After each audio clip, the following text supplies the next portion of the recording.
चौधरी लाहौर से हमें अपडेट कर रहे थे। अब हमें ज्वाइन किया है फ़हीम अख्तर, नुमाइंदा 92 न्यूज़ हैं, इस्लामाबाद से हमें ज्वाइन कर रहे हैं, और शाह हुसैन हमें क्वेटा से ज्वाइन कर रहे हैं। फ़हीम अख्तर साहब से शुरू करते हैं। मैं उसमें बिल्कुल फ़हीम अख्तर साहब से शुरू करते हैं। मैं दो तीन चीज़ें क्विकली मैं कह दूं। एक तो ये कि गवर्नमेंट के लिए सिक्योरिटी प्लान बनाना होता है। जब ये लाएअमल तफसीलात नहीं आती, जो कि केपी के अलावा नहीं आया अभी तक बताई गई, तो उससे फिर गवर्नमेंट को ये नहीं पता कि उन्होंने कहाँ पे जो है ये सिक्योरिटी के लोगों को तैनात करना है। ये नहीं पता कहाँ छोटा जलसा है, कहाँ बड़ा जलसा है, कहाँ किस ज़िले में ज़्यादा मसला है, एक दूसरे जगह से पुलिस जो बुलवानी होती है, तो उनके लिए ये बड़ा गवर्नमेंट के लिए ये मसला होता है। इस्लामाबाद का जो है मेरा ख्याल यहाँ, फ़हीम आपसे शुरू करते हैं कि यहाँ तो उन्होंने जलसा कैंसिल कर दिया, अब क्या प्लान है? बहुत शुक्रिया आमिर साहब। बेसिकली तहरीक तहफ़्फ़ुज़ आईन पाकिस्तान के प्लेटफॉर्म से पाकिस्तान तहरीक इंसाफ 5 अगस्त का जो एहतजाज है वो करने जा रही है, लेकिन पाकिस्तान तहरीक इंसाफ का जो प्लान है वो दो तरह का है। एक प्लान तो ये है कि खैबर पख्तूनख्वा में फुल फ्लैज किस्म का एहतजाज होगा और वहाँ पर ही एक मरकजी जो खिताब तहरीक तहफ़्फ़ुज़ आईन पाकिस्तान के जो लीडर हैं या सरबराह हैं महमूद खान अचरज़ई, वहाँ पर वो करेंगे। लेकिन उससे पहले तहरीक इंसाफ के जो अराकीन पार्लियामेंट हैं और जो तहरीक तहफ़्फ़ुज़ आईन पाकिस्तान में शामिल जमातों के जो अराकीन हैं, वो सुबह 10 बजे खैबर पख्तूनख्वा हाउस इस्लामाबाद में जमा होंगे। वहाँ पर पार्लिमानी पार्टी का इजलास बुलाया गया है। पार्लिमानी पार्टी इजलास के बाद ये तमाम मेंबरान पार्लियामेंट हाउस जाएंगे, क्योंकि 11 बजे कौमी असम्बली का इजलास होगा और कौमी असम्बली के इजलास में शदीद एहतजाज किया जाएगा। और हो सकता है कि कल स्पीकर के डाइस का घेराव भी किया जाए और उनसे ये डिमांड की जाएगी कि जो मेंबरान असम्बली बानी पाकिस्तान तहरीक इंसाफ के साथ मिलना चाहते हैं उनसे मुलाकात की इजाज़त नहीं दी जाती और स्पीकर कौमी असम्बली अपने इख्तियारात का इस्तेमाल करें और इन मेंबरान की जो मुलाकात है बानी पीटीआई से वो कराएं। और इसके बाद तहरीक इंसाफ का ये प्लान है कि महमूद खान अचरज़ई साहब की सरबराही में ये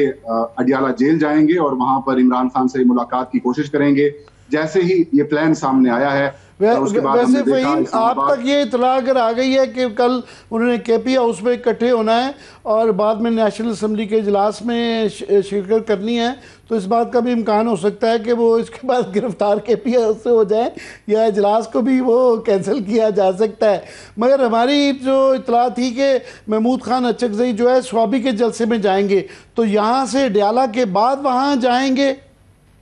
जी बिल्कुल, पहले होगी इनकी पार्लिमानी पार्टी का इजलास, उसके बाद पार्लियामेंट हाउस में जाएंगे और फिर जो अडियाला जेल की तरफ जाएंगे, जो अभी तक का प्लान है। अडियाला जेल जैसे ही इनका प्लान सामने आया तो इतलाहत ये सामने आई कि अब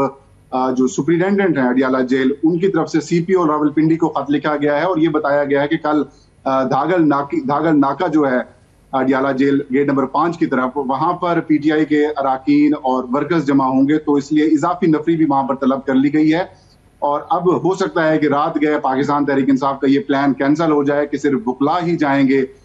बानी पीटीआई से मुलाकात के लिए। लेकिन अभी तक की इतलात यही है कि ये दागल नाके जमा होंगे, वहां पर जितने भी पार्लियामेंटेरियंस होंगे एक रैली की शक्ल में पार्लियामेंट हाउस से वहां पर जाएंगे। अगर उनको रोका जाता है तो वहीं पर वो खिताब करेंगे और अगर वहां पर कोई गिरफ्तारी से बच जाते हैं तो फिर सवाबी में जलसा जो होगा, जो कि मरकजी जलसा आप जिसे कह सकते हैं, कि 5 अगस्त का, क्योंकि इस वक्त बड़ी कंफ्यूजन है पाकिस्तान 26 नवंबर को भी जो है अडियाला, पहले भी जब अडियाला के अंदर कुछ लॉ एंड ऑर्डर की सिचुएशन होती है तो अडियाला जेल से बहुत पीछे नाके लग के उनको रोक लिया जाता है। तो एक इतलात ये थी कि जो सज़ा याफ्ता अब पार्लियामेंटेरियंस हैं वो क्या अभी तक ये मैं देख रहा था कि उनकी तरफ से ये उमर अयूब की तरफ से गालबन ये कहा गया है कि वो जब तक उनकी ज़मानतें नहीं होती वो अंडरग्राउंड रहेंगे, तो क्या ये लोग भी सामने आएंगे या अंडरग्राउंड रहेंगे? देखिए, उमर अयूब तो अंडरग्राउंड नहीं हुए, वो एक दिन पहले भी खुली कचहरी से में मौजूद थे हरीपुर में, क्योंकि हरीपुर खैबर पख्तूनख्वा का हिस्सा है, वहां पर उनको कोई टेंशन नहीं है, उनके अजीज भी मिनिस्टर्स हैं और फिर उनकी अपनी ही हुकूमत है। लेकिन जो मेंबरान जिनको सजाएं हुई हैं, जो जिनका ताल्लुक पंजाब से है, वो अंडरग्राउंड ही रहेंगे, क्योंकि अगर वो बाहर आते हैं तो फिर उनको गिरफ्तार कर लिया जाएगा। और पीटीआई का इब्तदाई प्लान भी यही है کہ جب تک 10 یا 12 اگست کا تک نہیں گزر جاتا معاملہ، کیونکہ اس دوران کلیئرٹی ہو جائے گی کہ مزید کتنے پی ٹی آئی کے پارلیمنٹیرینز ہیں، ان کو سزا دی جاتی ہے اور وہ ڈسکوالیفائی ہوتے ہیں، تب پھر یہ لوگ اگر گرفتاری دینی ہوئی، سرنڈر کرنا ہوا تو پھر یہ کریں گے، کیونکہ جب تک سرنڈر نہیں کرتے تب تک ان کی اپیلیں بھی انٹرٹین نہیں ہو سکتی، اور ضمانت اپلائی کرنے کے لیے بھی ان کو اس کورٹ کے آرڈر کے اوپر امپلیمنٹ کرنا ہوگا۔ تو فی الحال پلان یہی ہے کہ جن لوگوں کو سزائیں دی گئی ہیں مختلف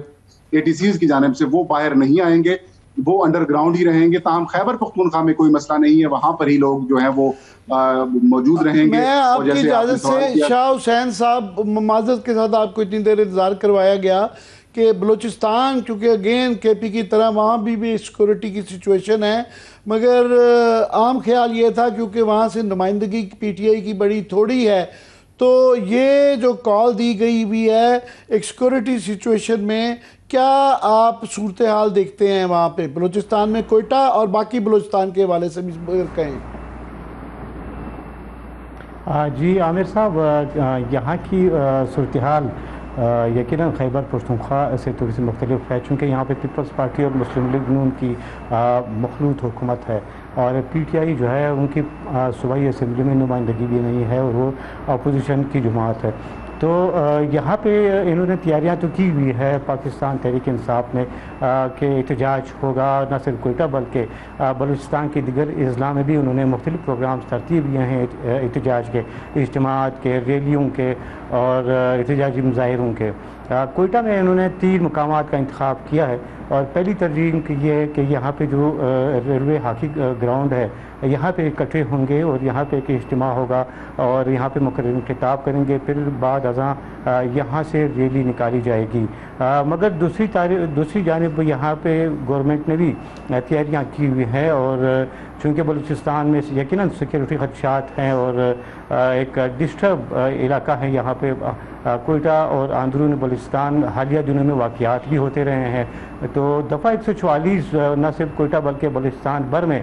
یہاں 15 دنوں کی آپ کو کوئی کوئٹہ میں خاص طور پہ یا بلوچستان میں بھی کوئی PTI کی کوئی وہاں کوئی نظر آتی ہے، ایک ماحول جو ہوتا ہے کہ کوئی ان کے اندر ڈرے ہوئے ہیں، بھاگے ہوئے ہیں، یا ان کے اندر کوئی جذبہ آپ کو نظر آتا ہے؟ نہیں، کہ یہاں پہ بھی PTI کی جو صوبائی قیادت ہے وہ انڈر گراؤنڈ ہے، اور وہ جو ہے نا یقیناً کل احتجاج کے عین ٹائم پہ وہ باہر آئیں گے گھروں سے، اور فی الحال وہ چھپے ہوئے ہیں گرفتاریوں سے، کیونکہ یہاں ہوتا ایسا رہا ہے کہ جب بھی انہوں نے احتجاج کی کال دی ہیں یا کوئی اجلاس ہوا ہے تو پولیس کی جو چاہے پولیس نے ان کو روکنے کی بھرپور کوشش کی، ان کے خلاف مقدمات بھی ہوئے ہیں اور مختلف واقعات میں، اسی لیے فی الحال سامنے نہیں آ رہی یہاں پہ صوبائی قیادت ہے، ان کا پلان یہ ہے کہ کل عین جو ہے نا احتجاج کے ٹائم پہ 4 بجے انہوں نے کوئٹہ میں احتجاج کی کال دی ہوئی ہے، تو اسی وقت وہ آئیں گے اور مظاہرہ ہوگا یا ریلی ہوگی یا جلسہ ہوگا، اس میں شرکت کریں گے اینڈ ٹائم پہ۔ تو دوسری جانب پولیس یہاں پہ جو ہے نا وہ نفری بھی تعینات ہے، تیاریاں کی ہوئی ہے، جہاں جہاں انہوں نے نشاندہی کی ہے۔ شاہ صاحب یہ بتائیں کہ محمود خان اچکزئی تو اس کو لیڈ کر رہے ہیں کہ سوابی میں بھی اور اسلام آباد میں بھی، تو اختر مینگل جو ہیں یا بلوچ نیشنلسٹ ہیں وہ اس تحریک سے نیوٹرل ہیں یا پارشلی اس کے ساتھ ہیں، کیا ہے؟ نہیں، وہ تحریک تحفظ آئین پاکستان کے پلیٹ فارم کا حصہ ہے، بلوچستان نیشنل پارٹی جو ہے وہ اس تحریک کا حصہ ہے، اور اسی لیے وہ اتحادی سمجھے جاتے ہیں، مگر یہاں پہ کل جو احتجاج ہوگا ان کی نمائندگی علامتی ہوگی، صرف قیادت جو صوبائی قیادت ہیں وہ اس احتجاج میں شرکت کریں گے، نہ صرف پختونخوا ملیح پارٹی، بلوچستان نیشنل پارٹی اور مجلس وحدت المسلمین ہیں، اور یا دوسری جو جماعتیں تحریک تحفظ آئین پاکستان کے پلیٹ فارم پہ جو شامل ہیں وہ اس میں شرکت کریں گے، مگر ان کی صرف قائدین آئیں گے، اور کارکنوں کی شرکت جو ہے وہ محدود پیمانے پہ ہوگی، اور